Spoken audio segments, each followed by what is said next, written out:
आज ମୁଁ ଆପଣମାନଙ୍କ ସହିତ ସେୟାର କରିବି ଭେଜ୍ ଫ୍ରାଏ ରାଇସ୍। এই ଭେଜ୍ ଫ୍ରାଏ ରାଇସ୍ରୁ ନା ଗୋଟେ ରେସିପିରୁ ଆପଣମାନେ 2ରୁ 3ଟାର ସ୍ୱାଦ ପାଇପାରିବେ। ଆପଣମାନେ ୟାକୁ ଭେଜ୍ ଫ୍ରାଏ ରାଇସ୍ କୁହନ୍ତୁ ବା ଆପଣମାନେ ୟାକୁ ଭେଜ୍ ପୁଲାଉ କୁହନ୍ତୁ, ଆଉ ବିରିୟାନୀର ବି ସ୍ୱାଦ ଏଇଠୁ ପାଇପାରିବେ। ଆପଣମାନେ ଏଇଭଳି ଗୋଟେ ଥର ମୋ ଭଳି ଏଇ ଫ୍ରାଏ ରାଇସ୍କୁ ବନାନ୍ତୁ, ବହୁତ ବଢ଼ିଆ ଲାଗିବ। ଆଉ ଏଇ ଫ୍ରାଏ ରାଇସ୍ ଦେଖିକି ଆପଣମାନେ ଜାଣିପାରୁଥିବେ ଯେ ଏଇଟା କେତେ ଡିଲିସିୟସ୍ ଦେଖାହେଉଛି, କେତେ ସୁନ୍ଦର ଦେଖାହେଉଛି। ଖାଲି ସୁନ୍ଦର ନୁହଁ, ଖାଇବା ପାଇଁ ମଧ୍ୟ ବହୁତ ବଢ଼ିଆ ଲାଗୁଥିଲା, ବହୁତ ଟେଷ୍ଟି ହେଇଥିଲା।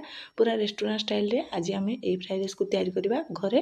ଆଉ ଫ୍ରାଏ ରାଇସ୍ ପୁରା ଏମିତି ଗୋଟା ଗୋଟା ହେଇକି ରହିବ, ଲାଗିକି ରହିବନି। ଆପଣମାନଙ୍କ ସହିତ ସବୁ ଟିପ୍ସ ସେୟାର କରିଛି, ଆପଣମାନେ ପ୍ଲିଜ୍ ଭିଡ଼ିଓଟି ପୁରା ଦେଖନ୍ତୁ।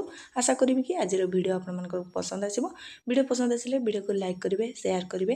ପ୍ଲିଜ୍ ଚ୍ୟାନେଲକୁ ସବସ୍କ୍ରାଇବ୍ କରିନେବେ। ଫେସବୁକ୍ ପେଜ୍ରେ ଦେଖୁଥିଲେ ନିଶ୍ଚିତ ଭାବରେ ଫଲୋ କରିନେବେ। ନମସ୍କାର, ଆପଣ ସମସ୍ତଙ୍କୁ ଅନେକ ଅନେକ ସ୍ୱାଗତ କରୁଛି ମୋ ଚ୍ୟାନେଲ୍ ଜୁଲିସ୍ କିଚେନ୍କୁ। ତାହେଲେ ଆରମ୍ଭ କରିବା ଆଜିର ରେସିପି। ଏଇ ଫ୍ରାଏଡ଼୍ ରାଇସ୍ କରିବା ପାଇଁ ଆମେ ପ୍ରଥମେ ଏଇଠି ଚାଉଳ ନେବା। ଏଇଠି ମୁଁ ଦେଖନ୍ତୁ ଗୋଟେ ଏମିତି ଜାଗା ନେଇଛି, ଯେଉଁଟାରେ ଏକାଥରେ ମୁଁ ଏଇ ଜାଗାଟାରେ ଧୋଇବି, ଆଉ ଏକାଥରେ ଏଇ ଜାଗାଟାରେ ହିଁ ମୁଁ ଭାତଟାକୁ ରାନ୍ଧିବି। ଏଇଠି ମୁଁ 2 ଗିନା ଏଇ ଯେଉଁ ବିରିୟାନୀ ଚାଉଳ ନେଲି। ଆଉ ଏମିତି ଟିକେ ଲମ୍ବା ଚାଉଳ ନେଲେ ନା ଚାଉଳଟା ଆମର ଛାଡ଼ି ଛାଡ଼ି ହେବ, ଆଉ ଛୋଟ ଚାଉଳ ନେଲା ମାନେ ଚାଉଳ ଲାଗିଯାଇପାରେ। ଆଉ ଏବେ କ'ଣ କରିବା ନା, ଏଇଠି ମୁଁ 2 ଗିନା ଚାଉଳ ନେଲି, ପାଖାପାଖି 400 ଗ୍ରାମ ହେବ। ଆପଣମାନେ କମ୍ ଅଧିକା କରିବେ। ଏବେ ପାଣି ଦେଇକି ଆମେ ୟାକୁ ଭଲ ଭାବେ 3ରୁ 4 ଥର ଧୋଇଦେବା, ଯେମିତିକି ଚାଉଳର ଷ୍ଟାର୍ଚଟା ଯେଉଁ ତା'ର ପୁରାପୁରି ଯେମିତି ପଳେଇବ। ଏଠି ଦେଖନ୍ତୁ ମୁଁ 4ରୁ 5 ଥର ପ୍ରାୟ ପାଖାପାଖି ଧୋଇଛି। ଧୋଇ ସାରିଲା ପରେ କ'ଣ କରିବା ନା, ଏବେ ଏଇଠି ଧୋଇକି ନେଇ ଆସିସାରିଲା ପରେ କ'ଣ କରିବା ନା, ପାଣି ଦେଇଦେବା, ଆଉ ତାକୁ 15ରୁ 20 ମିନିଟ୍ ପର୍ଯ୍ୟନ୍ତ ଏମିତି ବତୁରିବା ପାଇଁ ଛାଡ଼ିଦେବା। ଏଇଠି ଗୋଟେ ଘୋଡ଼ଣୀ ଏମିତି ଘୋଡ଼େଇ ଦେବା, ତାକୁ 15-20 ମିନିଟ୍ ଛାଡ଼ି ସାରିଲା ପରେ ଏଇଠି ଦେଖନ୍ତୁ ମୁଁ ପୁରାପୁରି 15 ମିନିଟ୍ ପାଇଁ ଭିଜେଇକି ରଖିଥିଲି। 15 ମିନିଟ୍ ପରେ ଏଇଠି ମୁଁ ଆପଣମାନଙ୍କୁ ଦେଖାଉଛି। ଏବେ ଆମେ ଗ୍ୟାସ୍ର ଫ୍ଲେମ୍କୁ ଅନ୍ କରିକି ସେ ହାଣ୍ଡି ସହ ଭାତକୁ ଆମେ ଏମିତି ବସେଇଦେବା, ଯେଉଁ ଚାଉଳକୁ ଭିଜେଇକି ରଖିଥିଲେ। ଆଉ ଏବେ କ'ଣ କରିବା ନା, ଏଠି 2ରୁ 3 ଖଣ୍ଡ ଡାଲଚିନି ଦେବା, 8-10ଟା ଗୋଲମରିଚ ଦେବା। ଆପଣମାନଙ୍କ ପାଖରେ ଯାହା ଗୋଟା ଗରମ ମସଲା ଥିବ ଏଇଠି ଆଡ଼୍ କରିପାରିବେ। ଗୋଟେ ଚକ୍ରୀ ଫୁଲ ମୁଁ ଦେଇଛି, ଆଉ ତେଜପତ୍ର। ଜାବିତ୍ରୀ ମୋ ପାଖରେ ନଥିଲା, ମୁଁ ସେଥିପାଇଁ ଦେଇପାରିଲିନି। ଆପଣମାନଙ୍କ ପାଖରେ ଥିଲେ ଆପଣମାନେ ଜାବିତ୍ରୀ ଦେବେ। ଆଉ ଏଇଠି ସବୁ ଇମ୍ପୋର୍ଟାଣ୍ଟ ଜିନିଷ ହେଲା ଲୁଣ ଆଉ ତେଲ। ତେଲ ଟିକେ ନିହାତି ଦେବେ, ଆମର ଚାଉଳଟା ଯେହେତୁ ଆମର ଗୋଟା ଗୋଟା ପୁରାପୁରି ଭାତଟା ହେବ। ଏବେ ୟାକୁ ଟିକେ ଏପଟ ସେପଟ କରିକି ଚଲେଇ ଦେବା। ଆଉ ଏଠି ନା ପାଣି ମୋତେ ବହୁତ କମ୍ ଲାଗିଲା, ଆଉ ଟିକେ ମୁଁ ପାଣି ଆଡ଼୍ କଲି। ଏବେ ଏଇଠି ପାଣି ଆଡ଼୍ କରିସାରିଲା ପରେ ଆଉ ଟିକେ ଚଲେଇ ଦେବା, ତାପରେ ଆମେ ଏବେ ଫୁଟିବା ପାଇଁ ଛାଡ଼ିଦେବା। ଏଇଠି ଦେଖନ୍ତୁ ଭାତ ପୁରା ହେଇ ଆସିଲାଣି। ଆଉ ଭାତକୁ କେତେ କୁକ୍ କରିବାର ଅଛି ମୁଁ ଏଇଠି ଆପଣମାନଙ୍କୁ କହିବି। ପ୍ରଥମେ କ'ଣ କରିବା, ଯେଉଁ ଗୋଟା ଗରମ ମସଲା ଆମେ ପକାଇଥିଲେ ନା, ତାକୁ ଆମେ ଏମିତି ବାହାର କରିଦେବା। ସେ ତା'ର ବାସ୍ନା ତ ଭାତ ସହିତ ମିଶିଯାଇଛି, ଆଉ ଦରକାର ନାହିଁ ତାକୁ ରଖିବା। ତାକୁ ଆମେ ସବୁ ବାହାର କରିଦେବା। ଆଉ ଏଇଠି ଦେଖନ୍ତୁ ଭାତକୁ ମୁଁ ଦେଖାଉଛି, ଆମେ 90% ଭାତକୁ କୁକ୍ କରିବା। ଏଇଠି ଦେଖନ୍ତୁ ଗୋଟେ ଭାତ ମୁଁ ହାତରେ ଏଇଠି ଖଣ୍ଡ କରିକି ଦେଖାଉଛି, ଏମିତି ଖଣ୍ଡ ହେଇଯାଉଥିବ ଭାତ। ଏମିତି ଭାତଟା ଆମର ଯେତେବେଳେ ଖଣ୍ଡ ହେଇଯାଉଥିବ, ଏତିକିରେ ଆମେ ଭାତକୁ ଏଠି ଓହ୍ଲେଇ ଦେବା। ଏମିତି ଗୋଟେ ଛଣାକୁ ପ୍ରଥମେ ଛାଣିଦେବା। ଆଉ ଏଇଟାକୁ ଛାଣିବାଟା ନିହାତି ଦରକାର। ଆଉ ଛାଣି ସାରିଲା ପରେ ଟିକେ ଥଣ୍ଡା ପାଣିରେ ଆମେ ଧୋଇ ଦେଇକି ଏମିତି ଗୋଟେ ପ୍ଲେଟ୍କୁ ବାହାର କରିଦେବା। ପ୍ଲେଟ୍କୁ ବାହାର କରିସାରିଲା ପରେ ଖେଳିଦେବା। ଯେହେତୁ ମୁଁ ଟିକେ ଅଧିକ ଚାଉଳକୁ ନେଇଛି, ସେଥିପାଇଁ ମୁଁ 2ଟା ଜାଗା କରିଥିଲି। ଆପଣମାନେ ଚାଉଳକୁ ଯେମିତି ଟିକେ ଖୋଲା ହେବ ସେମିତି ଟାଇପ୍ର ତା ପ୍ଲେଟ୍ରେ ରଖିବେ। ଆଉ ଏମିତି ଭାତକୁ ସବୁ ଛାଣି ସାରିଲା ପରେ ଥଣ୍ଡା ପାଣିରେ ଧୋଇ ଦେଇକି, ଆଉ ପାଣିଟା ଯେମିତି ଏଠି ବିଲକୁଲ ବି ନ ରୁହେ, ଆମେ ଏମିତି ଛାଣିଦେବା, ଗୋଟେ ପ୍ଲେଟ୍କୁ ବାହାର କରିଦେବା। ତାକୁ ଟିକେ ଖେଳେଇକି ଆମେ ଫ୍ୟାନ୍ ତଳେ ରଖିଦେବା। ଏଇ ପ୍ରୋସେସ୍ଟା ନିହାତି କରିବେ, ଭାତଟା ଆମର ପୁରାପୁରି ଗୋଟା ଗୋଟା ହେବ। ଫ୍ୟାନ୍ରେ ରଖିବା ଭିତରେ ଆମେ ଏପଟେ ନେକ୍ସଟ ସବୁ ପ୍ରିପାରେସନ୍ କରିବା। ଏମିତି କରିବା ପାଇଁ ମୁଁ ଏଠି ଗୋଟେ ହାଣ୍ଡି ନେଇଛି, ଆପଣମାନେ ଯେକୌଣସି କଡ଼ା ନେଇପାରିବେ। ଏଠୁ 3ରୁ 4 ଚାମଚ ମୁଁ ଏଠି ରିଫାଇନ୍ ତେଲ ଆଡ଼୍ କଲି, ଆଉ ଗୋଟେ ବଡ଼ ଚାମଚ ଜିରା ଦେଲି, ଆଉ ଟିକେ ହାଲକା ଗରମ ମସଲା ବି ମୁଁ ଏଠି ଆଡ଼୍ କରିଛି।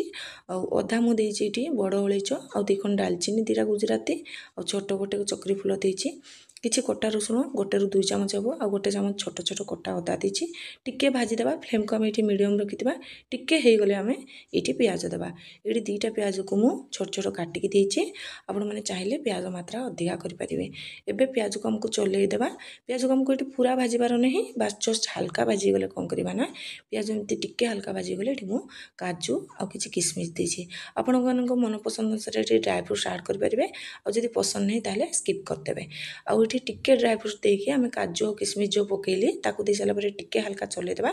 ଏବେ ଏଇଠି ଗୋଟେ ମିଡ଼ିୟମ୍ ସାଇଜ୍ର ଗାଜରକୁ ମୁଁ ଏଠି ଛୋଟ ଛୋଟ କାଟିକି ନେଇଛି, କିଛି ବିନ୍ସକୁ ଛୋଟ ଛୋଟ କାଟିକି ଦେଇଛି, ଆଉ ଗୋଟେ ବଡ଼ କ୍ୟାପ୍ସିକମ୍ର ଫାଳେ ମୁଁ ଏଠି ୟୁଜ୍ କରିଛି, ଆଉ କିଛି ମୁଁ ଏଠି कॉर्न स्वीट कॉर्न नहीं ताको टिके हल्का सिझे देइथिली तापर ताको एठी मु ऐड करछि आपण मानको पसंद अनुसार एठी परिबा ऐड कर परिबे आ जदि पसंद नै एई भितरु स्किप कर देबे जेमति कि कोबी ग्रीन मटर आपण माने एठी ऐड कर परिबे एबे कोन करबे ना फ्लेम को टिके लो कर देकी हमें 5 मिनिट पे याको ताको घोड़े देबा हल्का टिके सिझी आसले हमें आउतरे भलो भाबे चले देबा आपण माने भी एई जदि चाहिबे भी गोटे पिंच हळदी ऐड कर परिबे मु हळदी ऐड करिनी एबे जो आमे भात को फैन तले सुखेकी रखिथिले ताको आनिकी टी ऐड करबा एठी देखंतु सबु जाक भात को मु एठी ऐड कर साला परे आमे भलो भाबे परिबा सहित भात को आमे चलेकी मिसेबा एते पर्यंत आमे लूण देई नथिले परिबारे आमे भात रे लूण देकी भातटा रांधिथिले आपण माने एठी लूण देखिकी देबे जति परिबा नेबे से अनुसार लूण देबे लूण देई साला परे आमे भलो भाबे याको चले देबा आपण माने एठी पानी टिके ऐड करि पारंती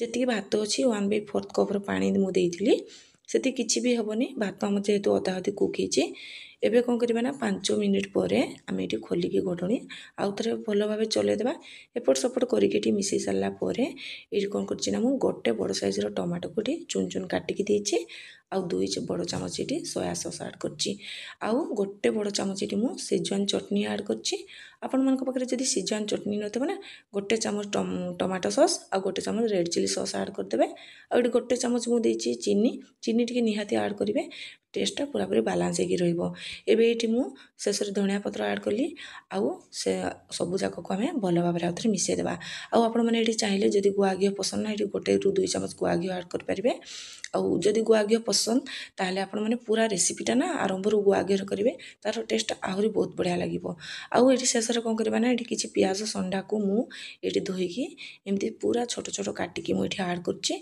आउ आपण एना तो शीत दिन रे प्याज संडा बहुत बढ़िया मिलुछि पूरा फ्रेश रो आपण माने जो पाखरे जदी अछि निहाती टिके ऐड करिवे बहुत बढ़िया लागिबो एठी शेषर मु प्याज संडा को ऐड कर साला परे आउ थरे टिके भलो भाबरे एठी एपट सपट करके आमे चले देबा आउ एमती चले साला परे एठी देखंतु हमर भात पूरा गोटा गोटा हेकी रहिछि बिल्कुल भी मिसिनी मु एठी गोटे भात भी आपण मानको देखौछि देखंतु पूरा भलो भाबरे सिझेछि प्रथम रे जो भात देखैतिली से भांगी जाउतला एबे भात हमर पूरा भलो भाबरे सिझेछि किंतु मिसि जाइनी पूरा गोटा हेकी रहिछि ए ऊपर भी ए फ्राई राइस हो बा आपण माने याको भेज पोलो कोंतु आपण माने ए ऊपर गोटे थरो करंतु केमति लागला मो सहित शेयर करबा को बिल्कुल भी भूलंतुनी आशा करबी कि आज रो वीडियो आपण मानको पसंद आस्तिबो वीडियो पसंद आसले वीडियो को गोटे लाइक निश्चय करिवे आ गोटे वीडियो सहित पुणी आसीबी आज पई रहूछि नमस्कार जय जगन्नाथ।